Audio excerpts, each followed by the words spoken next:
every single modular origami structure I have ever made, every single last one of them,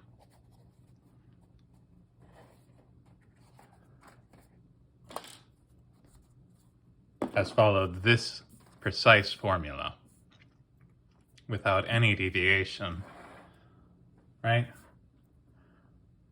And this is the Euler characteristic formula of a sphere. But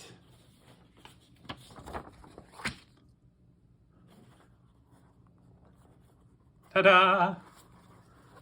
This has Euler characteristic 0. Ha! So the interior of this object has negative Gaussian curvature, right? And the exterior has positive Gaussian curvature. Now, if I'm looking at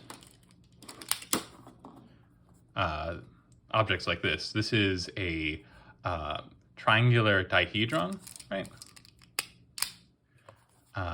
Rather degenerate shape.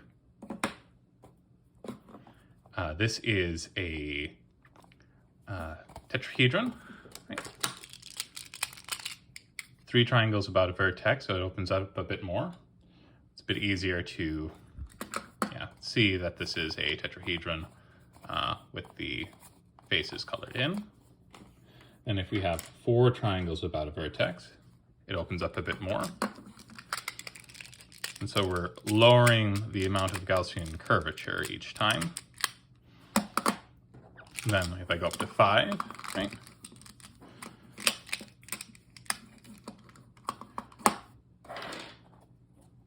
We get the icosahedron. If I put 6 to a vertex, now we have a complete 360 degrees around the vertex, right? And that occurs in shapes like this. 1, 2, 3, 4, 5, 6, or about here. It's a little less easy to see, but 1, 2, 3, 4, 5, 6. Now, if I put 7 triangles about a vertex,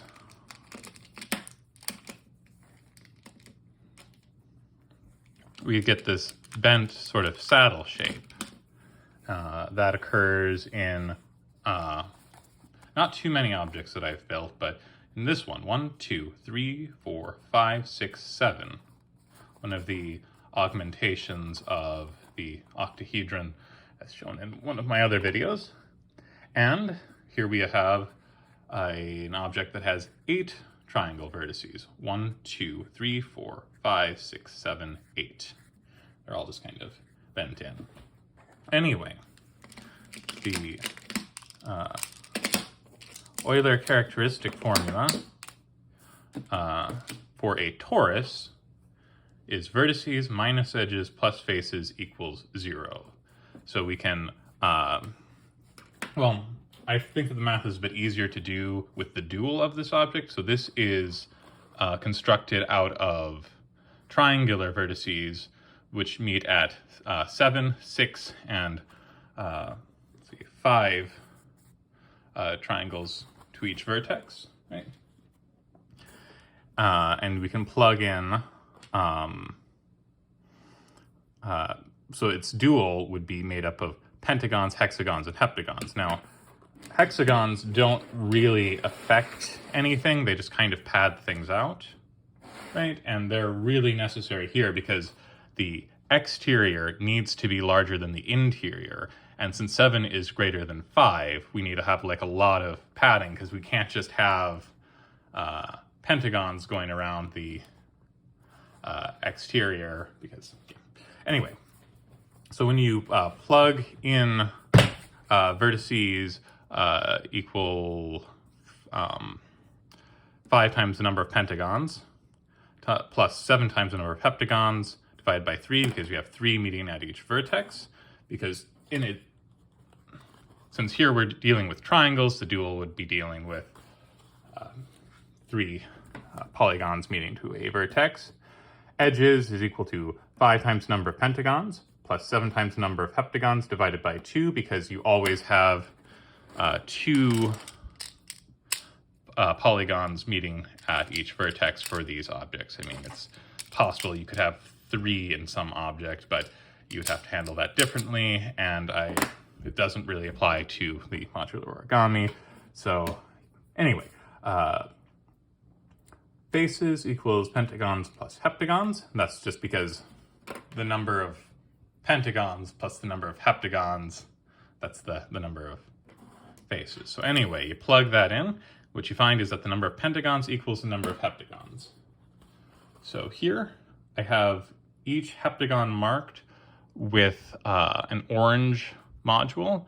That's indicating which way it's pointing. So if I flip this over, we can see the other 6. So there are 12 heptagons in total.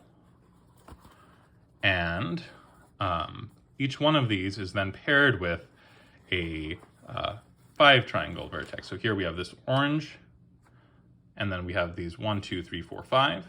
Over here, an orange module, and then 1, 2, 3, 4, 5. And that goes the whole way around. So this has 6-fold rotational symmetry, or alternatively, 12-fold glide reflection symmetry.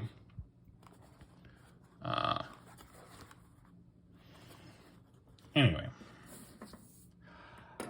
this took many hours to construct, and a lot of, I had to take it apart once, but anyway, yeah, I'm really happy with how it turned out, and yeah.